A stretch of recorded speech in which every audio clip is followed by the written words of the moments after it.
बिस्मिल्लाहिर्रहमानिर्रहीम। अस्सलाम वालेकुम नाज़रीन, आप यूट्यूब चैनल देख रहे हैं। मैं इमरान खान हूँ। आपको इस वीलॉग में बहुत इंपॉर्टेंट इन्फॉर्मेशन मिलेगी। 3 हिस्से हैं इसके। नंबर 1 तो चाइनीज़ वापस क्यों जा रहे हैं और चाइनीज़ को पाकिस्तान से क्या शिकायत और क्या शिकवा है, क्या वो डर कर जा रहे हैं, तफसीलात मैं आपको बताता हूँ। दूसरा जो एक अहम मामला है वो ये कि पाकिस्तान में दोबारा आम इंतखाबात होने वाले हैं। सबको सांस चढ़ गया, सबकी सांस फूल गई और इमरान खान साहब ने सबको तनहा शिकस्त दी है।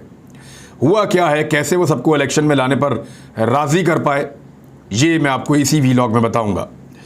13 ऐसे पॉइंट्स हैं जो पाकिस्तान के इदारों के पास भी मौजूद हैं, ताकतवर हलकों के पास भी मौजूद हैं, और ये वो 13 शिकायत हैं जो अमेरिका को इमरान खान से थीं। इमरान खान के दौरे हुकूमत में वो कौन से 13 ऐसे मौके या ऐसी शिकायत थी जो अमेरिका ने की, वो 13 की 13 हमने इकट्ठी की है, ना सिर्फ मुख्तलिफ सोर्सेज से, कुछ लोगों से मुलाकात करने के बाद और कुछ वाक़याती हक़ाइक़ हैं, उनकी रोशनी में आपको मैं बताता हूँ कि वो 13 ऐसी कौन सी चीज़ें हैं जिसकी बिना पर अमेरिका ने यह फ़ैसला किया कि इमरान खान को हर हाल में निकाल देना चाहिए। सबसे पहले चाइनीज़ वाला मामला मैं आपको बताऊँ कि धड़ाधड़ चाइनीज़ वापस जा रहे हैं। बहुत बड़ी तादाद में चाइनीज़ पाकिस्तान को छोड़कर वापस जा रहे हैं। जो उनके लैंग्वेज सेंटर्स बने हुए थे 5-6 बंद कर दिए, वो भी वापस जा रहे हैं। गवादर में एक बड़ी चाइनीज़ कंपनी है जो बहुत बड़ी इन्वेस्टमेंट लेकर आई थी, वो भी वापस जा रहे हैं। और दीगर कई जगहों से चाइनीज़ ने वापस जाने का फ़ैसला किया है। क्यों चाइनीज़ इंजीनियर्स, वर्कर्स और उसातिज़ा वापस चाइना जा रहे हैं? वो ये कहते हैं कि ऑनलाइन पढ़ा देंगे आपके बच्चों को, अभी हम यहाँ नहीं रहना चाहते। मामला सिर्फ सिक्योरिटी का नहीं है। सिक्योरिटी के मामला तो पहले भी रहे हैं। पहले भी चाइना के ऊपर, चाइनीज़ लोगों के ऊपर पाकिस्तान में हमले होते रहे हैं, बड़े खौफनाक हमले होते रहे हैं, लेकिन उसके बावजूद चाइनीज़ यहाँ पे इस सरजमीन पर डटे रहे, हिम्मत करके पाकिस्तानियों के साथ मिलकर आगे बढ़ते रहे। तो चाइनीज़ डर कर नहीं जा रहे, ये बात तो बड़ी क्लियर है। डर कर जाना होता तो कई साल पहले वापस चले जाते, जब उनके अगवा भी हुए, उनके कत्ल भी हुए, उनके ऊपर यहाँ लगातार हमले भी हुए, वो कभी नहीं गए। लेकिन अब वो वापस क्यों जा रहे हैं, बड़ा सवाल है। एक्चुअली वो डर के नहीं जा रहे, वो मायूस होकर जा रहे हैं। और चाइना में ये बात बहुत हद तक डिस्कस भी हुई है और वहाँ एक मायूसी भी है। अगर आप बात करें उन लोगों से जो चाइना के साथ राब्ते में रहते हैं या जो इन मामलात को जानते हैं, तो वो आपको क्लियरली बताते हैं कि चाइनीज़ मायूस हुए हैं। उन्हें लगा कि पाकिस्तान आज भी वही है जो 1962 में था। उन्हें लगा कि पाकिस्तान आज भी वही है जो अमेरिका की एक कॉल पर लेट जाता है। उन्हें लगा पाकिस्तान आज भी वही है जो अमेरिका के एक इशारे के ऊपर ग़ुलामी कबूल कर लेता है। तो ग़ुलामों के ऊपर सरमायाकारी कोई नहीं करता, उसका कोई फ़ायदा नहीं होता। चाइनीज़ इसलिए मायूस हैं कि एक अच्छी खासी हुकूमत को, एक आज़ाद आदमी को जो चाइना के साथ बेहतर ताल्लुकात बनाकर आगे चल रहा था, उसको निकाल कर ग़ुलामों को लाकर मुसल्लत किया गया है। इस मायूसी में इजाफा तब होता है जब लगातार हमले होना शुरू हो जाते हैं और फिर हमारे चीनी भाई जो हैं वो परेशान होकर वापस जा रहे हैं। इस सिलसिले को रोकना पड़ेगा, ये पाकिस्तान की लाइफ लाइन है। समझने वाले इतना ही इशारा काफ़ी है मेरे ख्याल में। दूसरी चीज़ जो असद खरल साहब ने एक ख़बर ब्रेक की, मैं उसकी इस लेवल तक तस्दीक कर सकता हूँ कि पंजाब में एस्टेब्लिशमेंट ने हाथ खड़े कर दिए इम्पोर्टेड हुकूमत के सामने कि हम आपकी पंजाब हुकूमत नहीं बचा पाएंगे, क्योंकि कानूनी नुक्ता नज़र से वो आइनी कवर पंजाब की हुकूमत को मैसर नहीं है जो शहबाज शरीफ की हुकूमत को मैसर था। शहबाज शरीफ की हुकूमत को तो कोई ना कोई चक्कर करके बचा लिया, लेकिन यहाँ तो मुनहरिफ अरकान के डायरेक्ट वोट लेकर शहबाज शरीफ का बेटा हमजा शहबाज वज़ीर आला पंजाब बना है। नहीं बच पाएगा, ये हुकूमत हम नहीं बचा पाएंगे। तो शहबाज शरीफ सिर्फ इस्लामाबाद का वज़ीर आज़म बनकर रह जाएगा, कुछ भी पल्ले नहीं होगा, सूबाई हुकूमत भी नहीं होगी। और फिर PMLN ने बहुत डिस्कशन भी की है। जो खबर है वो मैं आपको पढ़ के सुना देता हूँ, जो असद खरल साहब ने दी है कि निगरान वज़ीर आज़म के लिए साबिक चीफ जस्टिस के नाम पर मुस्लिम लीग नून ने एतराज़ कर दिया, और एक साबिक सफ़ीर हैं जो एक नॉन पॉलिटिकल फिगर हैं, उन पर जरदारी साहब ने एतराज़ कर दिया। नून लीग की जरदारी साहब को मनाने की जिम्मेदारी, चीफ इलेक्शन कमिश्नर को हटाने का, EVM और ओवरसीज़ वोटर को हक ना देने का भी इशारा मिला है। यानी ये वाला इलेक्शन कमिश्नर नहीं होगा जो जानिबदार है, और इलेक्ट्रॉनिक वोटिंग मशीन भी नहीं होगी, और ओवरसीज़ पाकिस्तानी वोट भी नहीं डाल सकेंगे। कौमी असम्बलियों के साथ साथ सूबाई असम्बलियाँ भी तहलील होने जा रही हैं, क्योंकि सबकी सांस फूल गई है। कोई भी इमरान खान का और उसके क्राउड का मुकाबला नहीं कर पा रहा। और ना वो इकॉनमी संभाल पा रहे हैं। हुकूमत हौसला ही नहीं कर रही मुश्किल फैसले करने का। रोज़ाना कुछ ऐसे बयानात देती है जिससे मज़ीद उनकी शोहरत ख़राब हो रही है। इमरान खान साहब शोहरत की बुलंदियों पे पहुंच गए हैं, उनकी मकबूलियत बहुत ज़्यादा बढ़ गई है। तो ऐसे में हर गुजरता दिन उनको मज़ीद नीचे धकेल रहा है पीडीएम की जमातों को। तो उन्हें लगा पीपल्स पार्टी को छोड़कर बाकी सबको कि फौरी तौर पे इलेक्शन में जाओ, जो इज्जत बच गई है उसको संभाल लो। अब वो कैसे इलेक्शन लड़ेंगे, वो एक नैरेटिव बनाएंगे, मैं आपको आने वाले दिनों में बताऊंगा। लेकिन पाकिस्तान में इलेक्शन आने वाला है, अगले 2 दिन बहुत इंपॉर्टेंट हैं। 18 तारीख की रात तक या 19 तारीख तक इमरान खान के लॉन्ग मार्च अनाउंस करने से पहले पहले मौजूदा हुक्मरान असेंबलियां तहलील कर सकते हैं और इसके बारे में बड़ी डिटेल मुशावरत हो चुकी है। असद खरद साहब के बकौल अभी जब आज मैं आपको ये वीलॉग आप सुन रहे हैं, आज की तारीख में 16 तारीख है, तो 16 तारीख की सुबह तक मुशावरत हुई है और उस मुशावरत में ये तो तय हो गया है कि अगले 3 दिन के अंदर पाकिस्तान इलेक्शन की जानिब बढ़ जाएगा। इससे एक और झूठ भी पकड़ा गया कि इलेक्शन कमीशन ऑफ पाकिस्तान ने जो स्टेटमेंट दिया था अदालत में वो भी झूठ था कि हम नहीं कर सकेंगे, हम 6 महीने 4 महीने तक इलेक्शन नहीं करवा सकते हम। ये सब झूठ था, सब हो सकता है, क्योंकि अगर असेंबलियां तहलील होती है तो 3 माह की निगरान हुकूमत बनने के बाद दोबारा इलेक्शन हो जाएंगे। 3 माह की निगरान हुकूमत का मतलब है जून जुलाई अगस्त, यानी ये मई चल रहा है। अगर 20-25 तारीख तक असेंबलियां तहलील होती हैं तो फिर जून जुलाई और अगस्त के इख्तिताम में पाकिस्तान में इलेक्शन हो जाएगा। इसके बहुत इम्कानात हैं। तो जनाब ये सूरत हाल है और इस वक्त की सूरत हाल मैं आपको बता रहा हूं कि अब तक सबकी सांस फूली हुई है, किसी को कोई ऑक्सीजन मैसर नहीं है। सारे इमरान खान से वो तनहा लड़ा है, अकेला था, इन सब ने अकेला करके उसको मारा। वो लड़ा और तनहा लड़ा है और तनहा होने के बावजूद बहुत अच्छा लड़ा है। ये सारे किलाबंद थे, इनके पास बाकायदा कवर्स थे, शील्ड्स थी और ये इकट्ठे थे और उसको अकेले को हाथ पांव बांध कर इन्होंने पहले मारा था। लेकिन वो निकला, उसके लोगों ने, गरीबों ने, कमज़ोरों ने उसका साथ दिया, वो खड़ा हो गया और अब इन सब की सांस फूल गई है। ये उसको इलेक्शन प्लेट में रख कर देंगे। आप देखिएगा कि अगर ज़िंदगी रही तो हम भी देखेंगे कि इमरान खान इलेक्शन लड़ रहे होंगे इस पाकिस्तान में और अपनी मकबूलियत की मिराज के ऊपर लड़ रहे होंगे। ये इन्हीं की गलती है। अगर इमरान खान नाअहल थे, इमरान खान के पास कोई विजन नहीं था, अगर इमरान खान काम नहीं कर पा रहे थे, उनकी टीम बहुत बुरी थी, तो फिर लोगों को फैसला करने देते। आपने पैसा खर्चा, 2 नंबरी की बैरूनी साजिश करवाई और सब करके इमरान खान को वापस अवाम की ताकत दे दी, तो अब भुगती है। अब मैं आपको बताता हूँ वो पॉइंट्स जो हमने इकट्ठे किए हैं जिन पे अमेरिका को बहुत एतराज़ रहा इमरान खान के वज़ीर आज़म बनने के बाद से लेके अब तक। और ये सारी एक वो लिस्ट है, वो चार्जशीट है जो अमेरिका की है इमरान खान के खिलाफ। यूएन में जो इमरान खान साहब ने पहले तकरीर की थी उसके बारे में इमरान खान साहब को मुतनब्बा किया गया था कि आप यूं बातें नहीं करेंगे, और इमरान खान साहब ने ज़ुबानी वो तकरीर की थी और उस तकरीर में इस्लामोफोबिया का जिक्र भी था।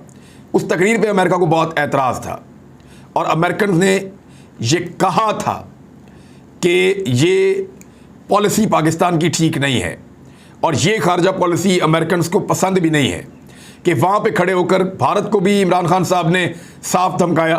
कश्मीर पे जिस बोल्ड लहजे में उन्होंने बात की, इस्लामोफोबिया पे, सारे मामलात के ऊपर, फिर वेस्ट को, अमेरिका को आईना दिखाया, उनकी फिल्मों की मिसालें देकर बताया।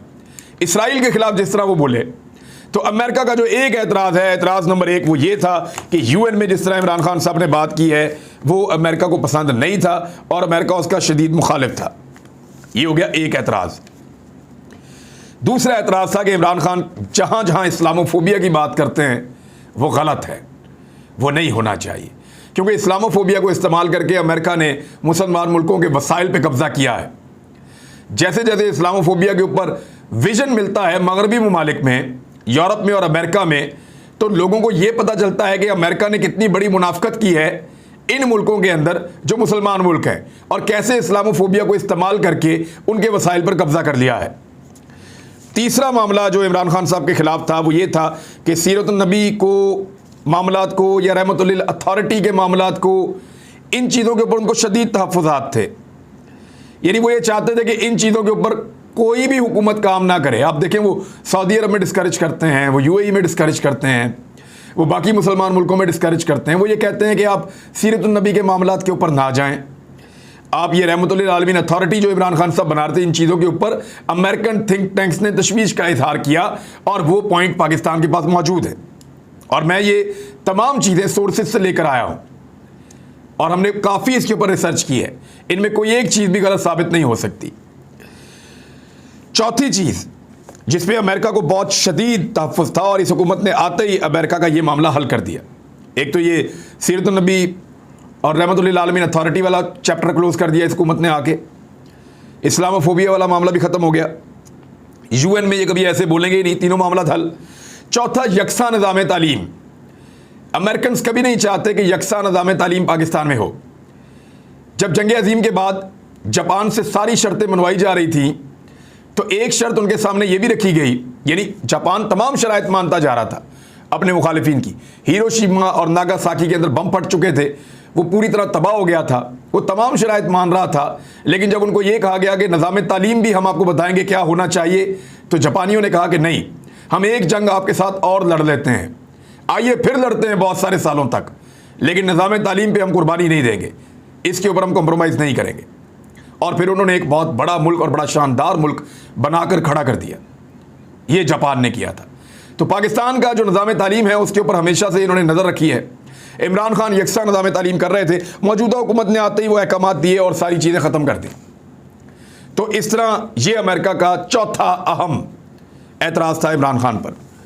पांचवा एतराज़ एक और था कि इमरान खान साहब जो इस्लामी तारीख के ऊपर काम कर रहे थे, मिसाल के तौर पे ड्रामाज, बाकी चीज़ें और तारीख के हवाले देना, जैसे अलकादर यूनिवर्सिटी, इस टाइप के प्रोजेक्ट्स के ऊपर भी उनको एतराज़ था और वो सुनगुन लेते रहे हैं यहाँ इस्लामाबाद में और दीगर इलाकों के अंदर कि एक्चुअली ये करना क्या चाहते हैं, और उनको इस पर बहुत तशवीश थी। छठा नुक्ता, इमरान खान OIC को क्यों लीड कर रहे हैं और OIC में वो चीज़ें क्यों उठा रहे हैं जो OIC के दूसरे ममालिक नहीं उठाते। ये बड़ा सीरियस इशू था अमेरिका को, वो हमेशा से OIC को दबा हुआ देखना चाहते हैं, सिर्फ UN जहाँ पे उनका कंट्रोल है उसके ज़रिए से चीज़ों को करना चाहते हैं, और OIC में चाइनीज़ को बुलाना, OIC के अंदर सबके सामने वो मौज़ूआत रखना जिसके ऊपर नॉर्मली मुसलमान मुल्क भी बात नहीं करते।